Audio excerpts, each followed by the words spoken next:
بزرگان محترم، عزیز نوجوان دوستوں، بھائیوں اور قابل احترام اسلامی ماؤں اور بہنوں،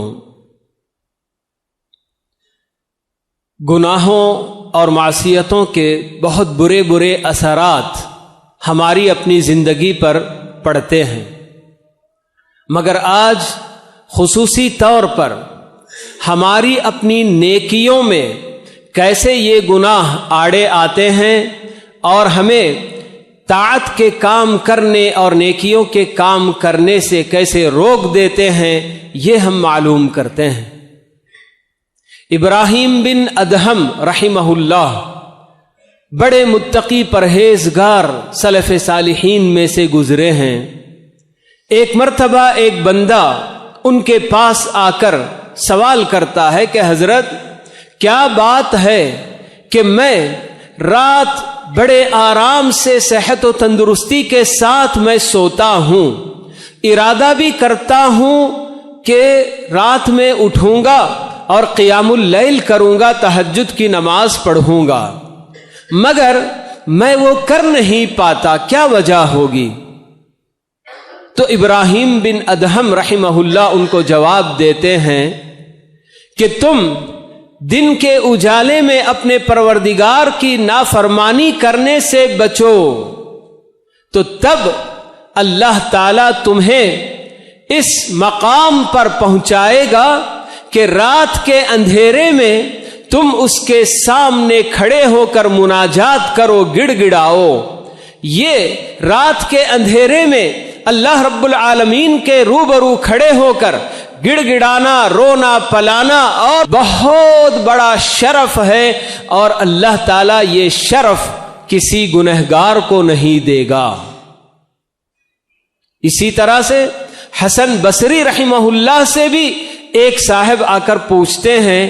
کہ ابو سعید ان کی کنیت ہے کہ کیا بات ہے کہ میں رات میں سوتے وقت یہ سوچ کر اور یہ ارادہ کر کے سوتا ہوں، بلکہ رات ہی میں وضو کا پانی بھی تیار رکھ کر سوتا ہوں کہ رات میں اٹھوں گا، قیام اللیل کروں گا، مگر اس پر مجھے قدرت نہیں حاصل ہوتی ہے، یہ کام نہیں کر پاتا ہوں۔ تو حسن بصری رحمہ اللہ بھی یہی جواب دیتے ہیں کہ قیدت کا ذنوبک، تمہارے گناہ تمہیں بیڑیوں میں جکڑ دیتے ہیں، جس کی وجہ سے تم ارادہ کرنے کے باوجود یہ کام نہیں کر پاتے ہو۔ تو یہ دونوں بزرگ ابراہیم بن ادہم اور حسن بصری رحمہم اللہ، ان دونوں نے ایک بڑے پتے کی بات، ایک ایسی حقیقت کہ جس سے ہم میں سے بہت سارے لوگ غافل ہیں، ذرا بھی کبھی ہم سوچتے نہیں ہیں، تو ایسے پتے کی بات اور ایسی حقیقت ان دونوں بزرگوں نے ہمارے سامنے کھول کر رکھی ہے۔ جو آیت میں نے آپ کے سامنے پڑھی جس میں اللہ تعالیٰ بتاتے ہیں کہ ما اصابکم من مصیبت فبما کسبت ایدیکم، کہ تمہیں جو بھی مصیبت لاحق ہوتی ہے، جس پریشانی سے، جس بلا سے تم دوچار ہوتے ہو، وہ سب تمہارے اپنے کرتوتوں کا نتیجہ ہے، اللہ تعالیٰ بتاتے ہیں۔ لیکن یہاں ایک بہت بڑی حقیقت یہ ہم کو معلوم کرنا ہے کہ ہم میں سے اکثر لوگ مصیبت اور پریشانی صرف یہ سمجھتے ہیں کہ بیماریاں عام ہو جائیں، یا پھر بھوک مری اور قحط سالی عام ہو جائے، یا کوئی زلزلے آ جائیں، بس یہی صرف مصیبت ہے، یہ ہم سمجھتے ہیں، جبکہ طاعت کے کام نہ کرنا اور اس کی توفیق نہیں نصیب ہونا یہ خود بھی بہت بڑی مصیبت ہے۔ ایک انسان کے لیے، ایک مومن کے لیے اللہ تعالیٰ کی مرضی کے کام نہ کرنے کی یہ خود بھی ایک بہت بڑی مصیبت ہے۔ تو اللہ تعالیٰ یہی بتا رہے ہیں کہ وما اصابکم من مصیبت فبما کسبت ایدیکم، کہ تمہیں جو بھی پریشانی، جو بھی مصیبت لاحق ہوتی ہے تو وہ تمہارے اپنے کرتوتوں کا نتیجہ ہے۔ تو آدمی اگر نیکیاں نہیں کر پاتا۔ بہت سارے لوگ ہیں سوچتے ہیں، خود اپنے آپ میں بھی کبھی سوچتے ہیں یا کبھی کسی اہل علم سے جا کر سوال کرتے ہیں، کیا بات ہے کہ ہم فجر کی نماز پابندی کے ساتھ اٹھ نہیں پاتے ہیں، عشاء کی نماز پڑھے بغیر سو جاتے ہیں، تلاوت کلام پاک ہم کو جو نہ کیا پابندی کے ساتھ کرنا نصیب نہیں ہوتا، ذکر و اذکار دعائیں ان سب سے ہم کو جو نہ غفلت ہو جاتی ہے، کیا وجہ ہے، کیسے ان پر قابو پایا جائے؟ تو دونوں بزرگوں نے ہمیں ان تمام سوالوں کا جواب یہی دیا کہ تم دن کے وقت میں، بلکہ دن ہو کہ رات ہو، اللہ تعالی کی نافرمانیاں اگر ہم تسلسل کے ساتھ کرتے جائیں گے، بہت سارے لوگ چھوٹے چھوٹے گناہ کو یہ سمجھتے ہیں کہ یہ بہت چھوٹا سا گناہ ہے، اس کے کرنے سے کچھ نہیں ہوگا۔ یاد رہنا چاہیے کہ اگر ہم نے اصرار کے ساتھ یعنی کہ پابندی کے ساتھ چھوٹا گناہ بھی اگر کرتے چلے جاتے ہیں اور اسے کچھ گناہ سمجھتے نہیں ہیں، تو ایسی صورت میں وہ بھی کبیرہ گناہ میں بدل جاتا ہے۔ گناہ کرتے ہوئے آدمی کے اندر ایک طرح سے جھجک اور شرم ہونی چاہیے، ایک خوف ہونا چاہیے کہ میں یہ جو کر رہا ہوں گناہ کا کام کر رہا ہوں۔ لیکن اگر عادت ایسی بن جائے کہ گناہ کے کام کرتے کرتے آدمی اسے گناہ ہی سمجھنا چھوڑ دے، تو پھر یہ چھوٹا گناہ بھی بڑے گناہ میں بدل جاتا ہے، کبیرہ گناہ میں بدل جاتا ہے۔ تو آپ اندازہ لگائیے کہ ہم میں سے ہر شخص کس قدر نیکیوں میں ہم پیچھے رہ جاتے ہیں۔ نہ تہجد ہماری اپنی جو نہ کیا ہے عادت بنی ہوئی ہے، اور نہ ہی رمضان کے علاوہ نفل روزے رکھنے کا ہمارا اپنا کوئی معمول ہے، اور نہ ہی پابندی کے ساتھ تلاوت کلام پاک کرتے ہیں، کچھ نہیں کر پاتے ہیں۔ آخر کیوں؟ تو اس سب کی وجہ یہی کہ ہم اپنا دن کا وقت ہو کہ رات کا وقت اللہ تعالیٰ کی نافرمانیوں میں، معصیتوں میں ایسے گزارتے ہیں کہ جس کی وجہ سے اللہ تعالیٰ ہمیں نیکیوں کی توفیق نصیب نہیں کرتا۔ کیونکہ کوئی بھی بندہ چھوٹا بڑا کوئی بھی اللہ کا پسندیدہ کام اگر کرتا ہے تو وہ صرف اللہ تعالیٰ کی توفیق اور اس کی مدد سے ہی کر پاتا ہے۔ جب اللہ تعالیٰ ہمیں توفیق نہیں دے گا تو پھر ہم کیا کر سکتے ہیں؟ اور اللہ تعالیٰ بلا وجہ ہمیں توفیق سے محروم نہیں کرتا، بلکہ یہ ہمارے اپنے کرتوتوں، ہمارے اپنے گناہوں کا نتیجہ ہوتا ہے کہ اللہ تعالیٰ ہمیں بس ایسے ہی جو نا توفیق دیے بغیر ہمارے اپنے گناہوں میں ہمیں چھوڑ کر رکھ دیتا ہے۔ تو یہ جو اللہ تعالیٰ بتاتے ہیں، میں نے جیسے بتایا کہ عام طور پر لوگ یہی سمجھتے ہیں کہ بیماریاں ہوں یا پھر جو نا تنگ دستی ہو یا کوئی اور پریشانی، تو بس یہی سمجھتے ہیں کہ ہاں خوف و ہراس، جی اس طرح کی چیزوں کو ہی ہم مصیبت سمجھ بیٹھتے ہیں۔ یہ خود ایک بہت بڑی مصیبت ہے کہ ہم اللہ تعالیٰ کی نیکیوں سے اپنے آپ کو محروم پاتے ہیں تو اسے مصیبت نہیں سمجھتے ہیں۔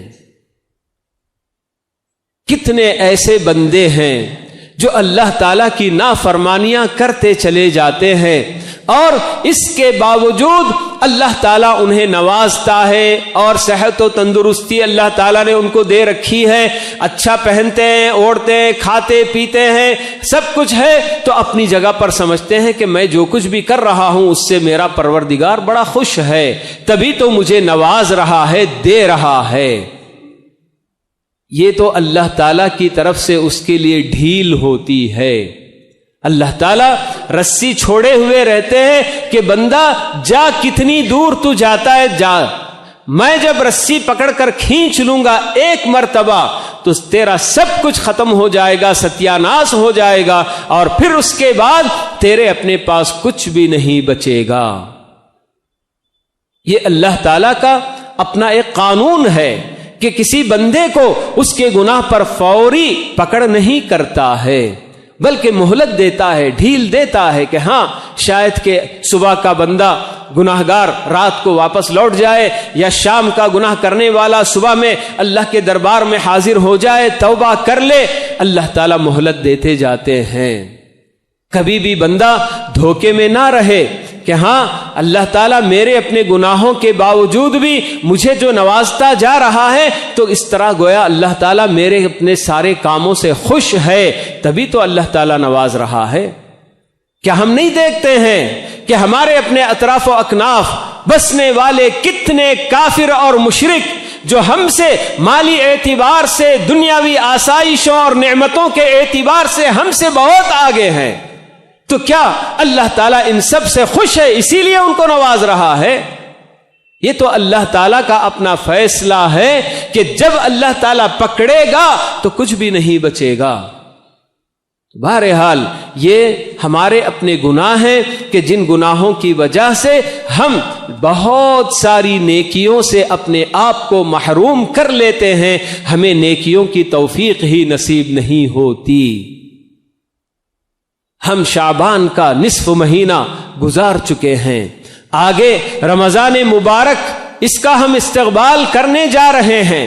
اگر ہم نے اپنے نفس کو عادی بنایا ہوا ہے گناہوں کا تو کوئی بعید نہیں کہ رمضان کے مہینے میں بھی وہ گناہ سے باز آ جائے۔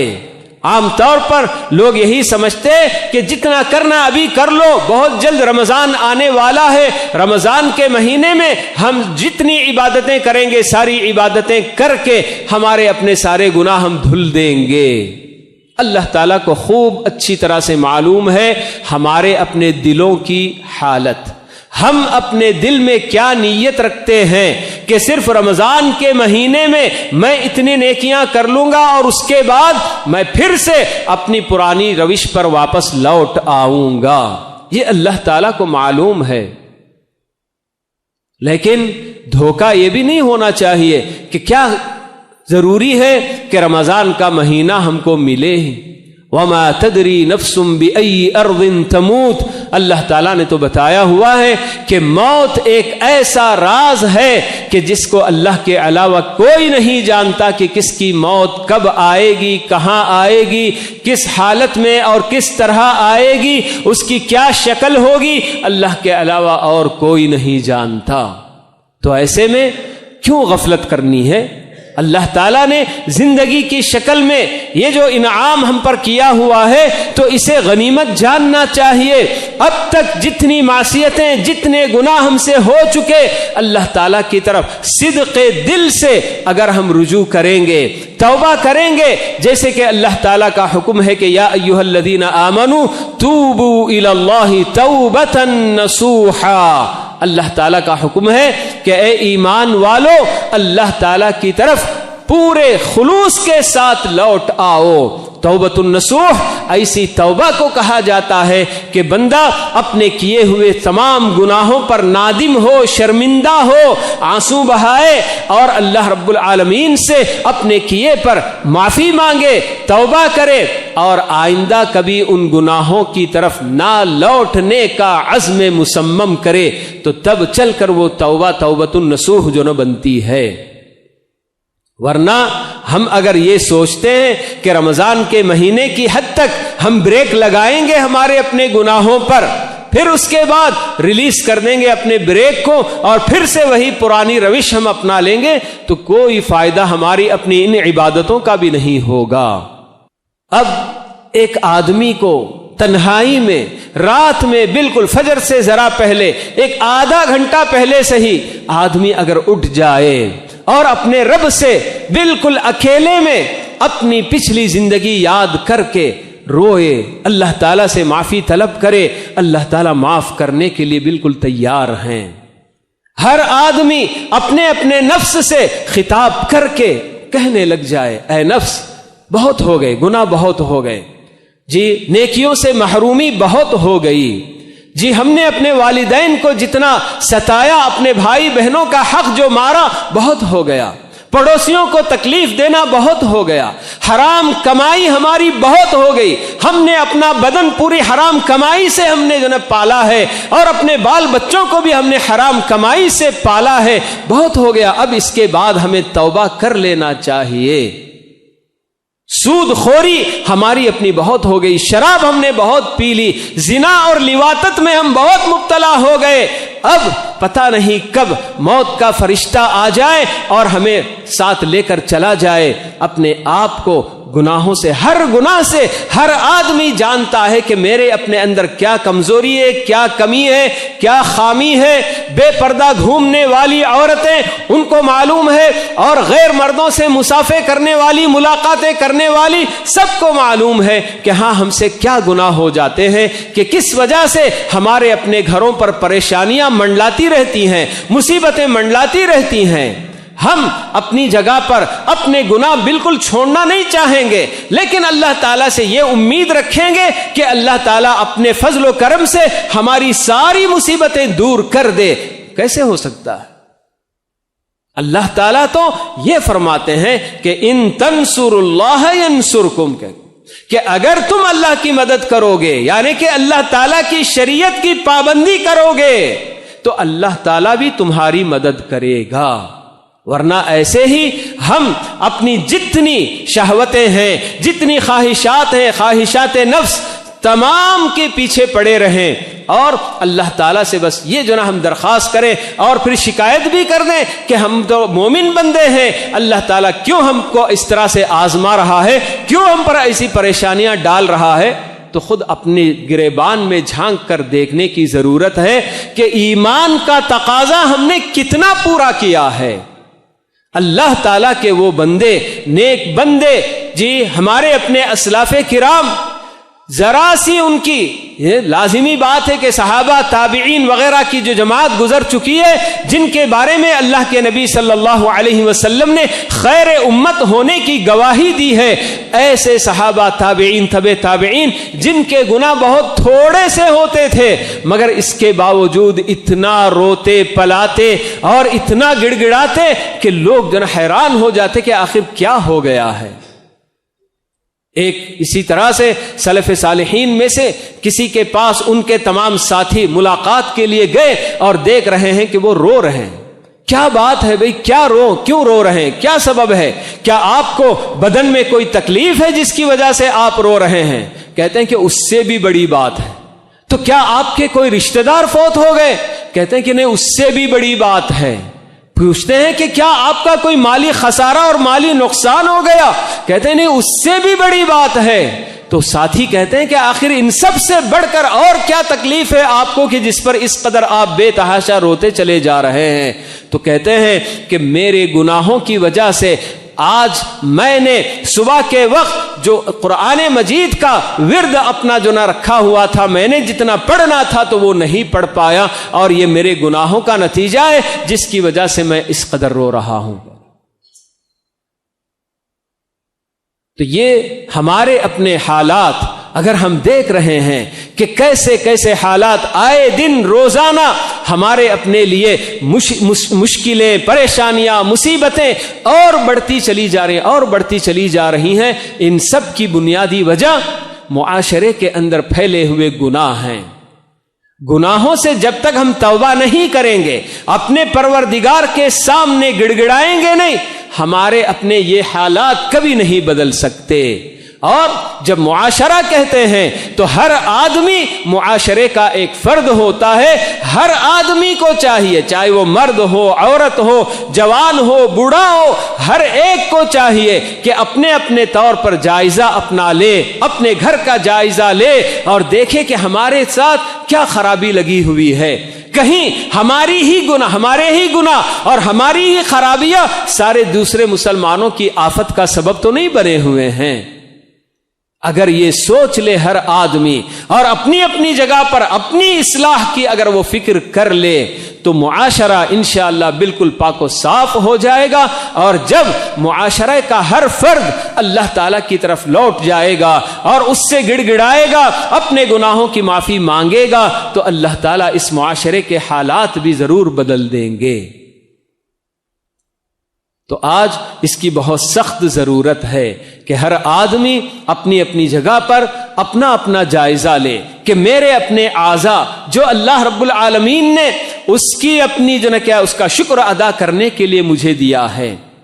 جی اللہ تعالیٰ تو یہی بتاتے ہیں کہ تمہیں تمہاری ماؤں کے پیٹ سے اللہ تعالیٰ نے نکالا کہ تمہیں کچھ بھی نہیں آتا تھا، کچھ نہیں جانتے تھے تم، لیکن اللہ تعالیٰ نے تمہیں آنکھیں دی ہیں، کان دیے ہیں اور تمہیں دل دیے ہیں کہ ان سب کے ذریعے تم معلومات کا ذخیرہ اپنے پاس جو نا جمع کر لیتے ہو۔ مگر ان کا سبب کیا؟ کیوں اللہ تعالیٰ نے یہ سب تم کو دیا ہے؟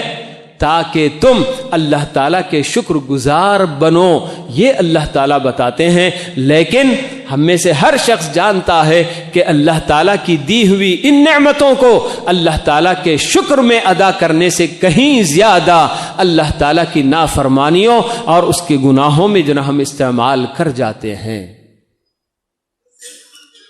تو بہرحال جیسا کہ میں نے بتایا کہ رمضان کا مہینہ بالکل قریب آیا جاتا ہے، ایسے میں اگر ابھی سے ہم نے اپنی اصلاح کی فکر نہیں کی، ہم نے اگر ابھی سے اللہ تعالیٰ کی طرف رجوع کرنے کا ارادہ نہیں کیا اور اپنے گناہوں سے معافی نہیں مانگی، تو آگے رمضان کے مہینے میں کیا ہوگا اللہ تعالیٰ بہتر جانتا ہے کہ آدمی جب مسلسل گناہ کرتا جائے تو اللہ تعالیٰ کی توفیق سے محروم ہو جاتا ہے، تو پھر رمضان کا مہینہ بھی آ کر چلا جائے گا اور یہ محروم ہی رہ جا سکتا ہے۔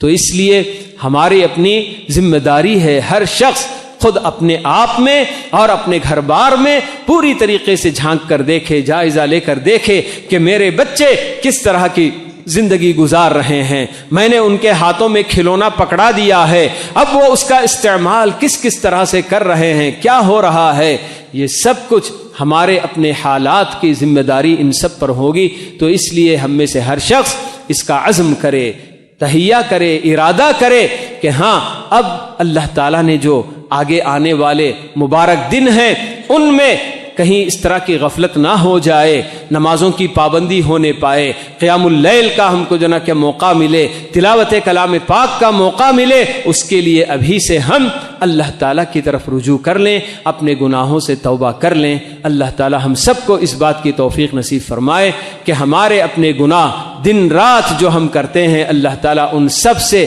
ہمیں جو نہ کیا ہے آگاہ کر دے اور ہمیں اللہ کی طرف لوٹنے کی اللہ تعالیٰ ہم سب کو توفیق نصیب فرمائے۔ اقول قولی ھذا واستغفر اللہ لی ولکم ولسائر المسلمین من کل ذنب فاستغفروہ۔